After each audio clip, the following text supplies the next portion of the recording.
हाँ यार मैं घर लेगा, चलो मैं दोस्तों को पूछ के दसना जिन्हों अगर है तो सेंड करना। ओ यार तेरे को 3000 रुपए है? नहीं। ओ यार तेरे को होने आ, ओ तेरे को लगे? ओ नहीं नहीं यार माजरत यार, वैसे नहीं लगे तेरे को भी।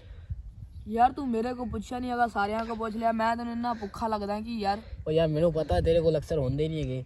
यार मैं तेन इन्ना भुखा लगदा है कि मेरे होंदे तू का तो टेंशन लेना यार। तू मेरे को एक बारी पुछता सी मेरे को है या नहीं यार तू जदों सानू जदों टकरिया मुंह चक के फोन ओनू दसण दिया यार मेरे यार तू जदों सानू टकरिया तेरी जेब ते टका नहीं हुंदा। मैं कह शायद आज भी नहीं होने। ਉਹ ਕਹਿੰਦੇ ਨੇ ਨਾ ਸਿਆਣੇ ਕਹਿੰਦੇ ਨੇ ਗਲੀ ਦੇ ਕੱਖਾਂ ਨਾਲ ਹੀ ਕੰਮ ਪੈ ਜਾਂਦਾ। ਤੂੰ ਮੇਰੇ ਕੋ ਮੈਨੂੰ ਗਲੀ ਦਾ ਕੱਖ ਹੀ ਨਹੀਂ ਸਮਝਿਆ ਯਾਰ। ਨਹੀਂ ਯਾਰ ਤੂੰ ਮੇਰੇ ਯਾਰ ਹੈ ਮੈਂ ਪੁੱਛਦਾ ਲੈਂਦਾ ਵਾ ਯਾਰ ਤੇਰੇ ਕੋਲ ਨਹੀਂ ਹੋਣਗੇ। ਇੰਨਾ ਕੋ ਹੈਗੇ ਸੀ ਤੂੰ ਇੰਨਾ ਕੋ ਪੁੱਛਿਆ ਹੈਗਾ, ਮੇਰੇ ਕੋ ਤਾਂ ਪੁੱਛ ਲੈਂਦਾ। ਚਲ ਯਾਰ ਇਹਨਾਂ ਕੋਲ ਫੇਰ ਕਦੇ ਕਦੇ ਹੁੰਦੀ ਹੈ, ਤੇਰੇ ਕੋਲ ਹੁੰਦੀ ਨਹੀਂ। ਪੁੱਛਦਾ ਸੀ ਮੇਰੇ ਹੁੰਦੇ ਤੈਨੂੰ ਕਾਹਦੀ ਲੋੜ ਹੈਗੀ, ਤੂੰ ਮੇਰੇ ਕੋ ਪੁੱਛਦਾ ਸੀ ਇੱਕ ਵਾਰੀ। ਅੱਛਾ ਅੱਛਾ ਯਾਰ ਨਾਰਾਜ਼ ਨਾ ਹੋ, ਮੈਂ ਤੇਰੇ ਕੋਲ ਪੁੱਛ ਲੈਣਾ ਯਾਰ 3000 ਰੁਪਇਆ ਹੀ। ਨਹੀਂ ਯਾਰ ਮੇਰੇ ਕੋਲ ਤਾਂ ਨਹੀਂ ਹੈਗਾ 3000।